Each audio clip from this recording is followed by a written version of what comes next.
In this video, I'm going to show you how you can add a background image to your website on Squarespace. Here you can see we have some background with white color.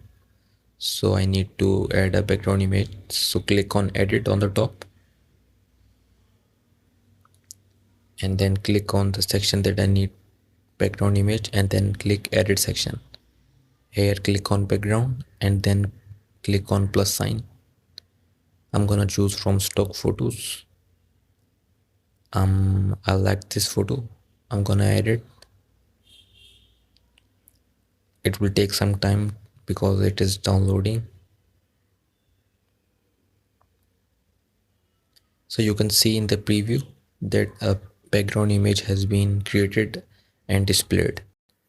So now I'm going to save it. Save the changes on the top left. And you can see it has been saved. I hope you found this video useful. Subscribe to our channel for more tutorials like this.